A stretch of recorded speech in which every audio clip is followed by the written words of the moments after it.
Okay, Saturday, 1st of June, 2024. So, Hyperbitcoinization.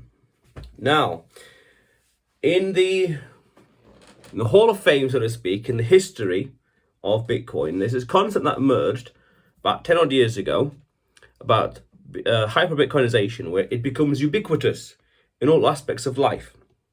And behind the scenes, in terms of banking and finance and whatever else, a Bitcoin-backed world, the world going onto a Bitcoin standard. This is theorized. Now, logically, it makes sense. It's logically consistent.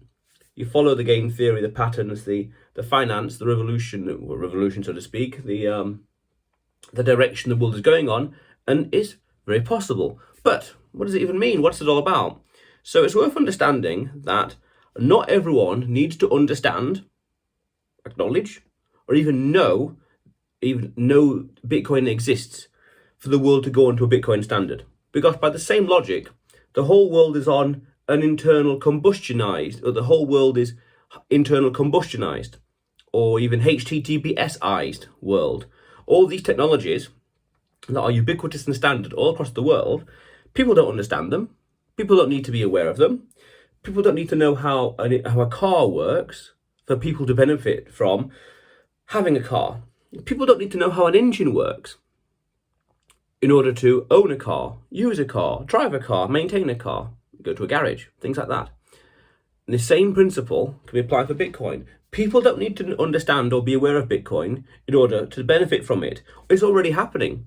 Some ETFs, there's a specific one in Canada, Fidelity, that's it.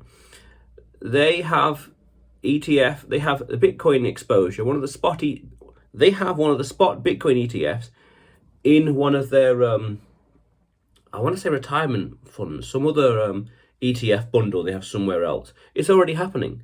People are already, in this case, indirectly benefiting from the technology and the number go up technology, as some would say.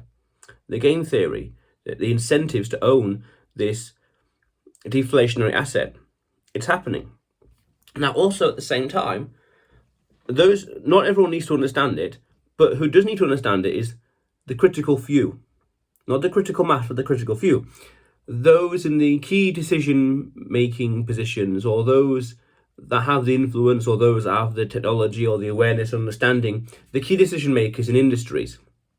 They need to understand it. Those few people that have immense influence and power in organizations, in societies and cultures and whatever else, behind the scenes, legitimately, in terms of business or finance, and you name it. When Larry Fink is a very good example at BlackRock. When he understands it, or who understood it, among others, team, entourage, confidants, you name it, then behind the scenes, in the boardrooms, whatever else, there's more willingness and more likelihood of the ETF being approved, and we have that now. It's a thing. So you don't need to understand Bitcoin for hyperbitcoinization to work. In the same way, cars, you don't need to understand the car to benefit from it, and only the key decision makers need to understand it and be aware of it. Not everyone needs to understand or accept it for it to go mainstream. The key word there is mainstream. Over time, and this could take 15 years at a gentle pace, 30 years at a snail's pace, I guess. But this will happen. It will happen. The game theory. Already now there are countries mining it behind the scenes. Bhutan, I want to say Nigeria, and I forgot who else. There's someone else. Is it Argentina? I think. Well, we know El Salvador is, but people are mining it. People are using it. The key decision makers. Even though the populations in those countries might not understand it or accept it or want it or whatever else, they're using it. It's being adopted. The infrastructure is being built. Hyperbitcoinization is coming. It might be happening 1 centimeter every day or 1 centimeter every hour, but it's happening. It is eventually. It's one of those things where it's slowly, then suddenly, all at once. Fair enough. But it's happening. Well, they follow the logic of the technology, the technological revolution that Bitcoin has in a sense of finance and money. It's inevitable. Again, how long it's going to take? I say 30 years at most. Because the principle behind that 15 and 30 years is on a rolling 15-year basis, there's noticeable changes between now and 15 years ago. On a 30-year basis, on a rolling 30-year basis, it's almost night and day. So I just think, well, what would be the complete different scenario to today in 30 or so years? Well, this will be different, that'll be different, that will be different, this will be complete opposite, that'll be complete opposite. Okay, then within reason, that's probably going to be the case in 30 years. 15 years, it could look similar but noticeably different. But 30 years, complete different. Just take mobile phones. Mobile phones 30 years ago, good example. Same mobile phones or same mobile phone brands 15 years ago, big differences. Technology, laptops and beyond, big difference. And it's reasonable to say that's the kind of trajectory Bitcoin will have, and also therefore the Bitcoin standard, not Bitcoin standard, hyper-Bitcoinization. Because you see, a lot of people talk about this game theory.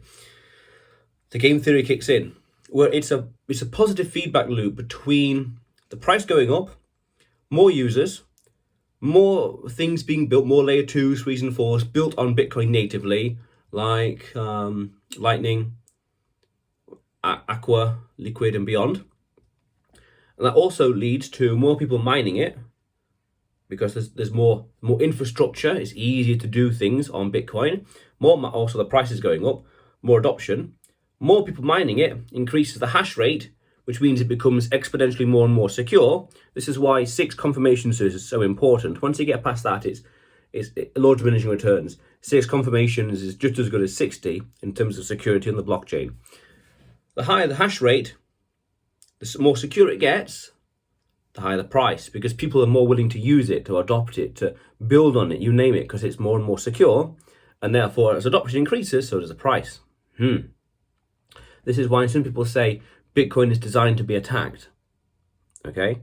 So therefore, as all these incentives kick in at different stages in people's lives, different people in different aspects of society and world and business and whatever else will come to understand Bitcoin in their own way, the key decision makers, use it, recognize the potential, use it, adopt it, whatever else, and use it in their business in some fashion, whether accepting it in terms of business, storing their wealth in it, or creating financial products around it, or all sorts of other things around it. And that leads to hyper-Bitcoinization. The second order consequences of the game theory, this positive feedback loop, would result in hyper-Bitcoinization. When, as I said, 15 or 30 years from now, of course, we could say anything 100 years from now, but it could be any time. But it will happen because the incentives are all there, and it will happen slowly, gently. And then you'll wake up one day and jump on Twitter, and it'll be a situation of gradually, then all of a sudden, big news will happen. Yeah, it's going to happen bit by bit, or even behind the scenes. The company or companies that will change the world by adopting Bitcoin and using it in their business model might not even today exist. It might be an imagination in some entrepreneur's mind, or some people are jotting ideas down on a whiteboard and planning and thinking and imagining doing X and Y and Z. And the impact of this business, the impact of this business won't be felt for 15 to 30 years from now, when they do things with Bitcoin. Very reasonable, yes, but nonetheless, hyper-Bitcoinization is a thing, and it's happening slowly, gently, and all at once. When the world goes on to a Bitcoin standard, and whether people know it or recognize it or not. So, for example, recently there was this, yesterday, I suspect now, there was some news about the US president vetoing a bill that would have allowed companies, banks and whatever else in the States to put Bitcoin on the balance sheet. You allow that legislation to go through, companies that want to put BTC on their balance sheet will do so. And what does that do? A flywheel again, increases adoption, increases the hash rate. More people will be exposed to it. The key decision makers will be exposed to it. They'll think and look and see and think and decide. And then as more people use it and understand it and adopt it, they'll put it on their balance sheet. They'll use it in their business. the key decision makers.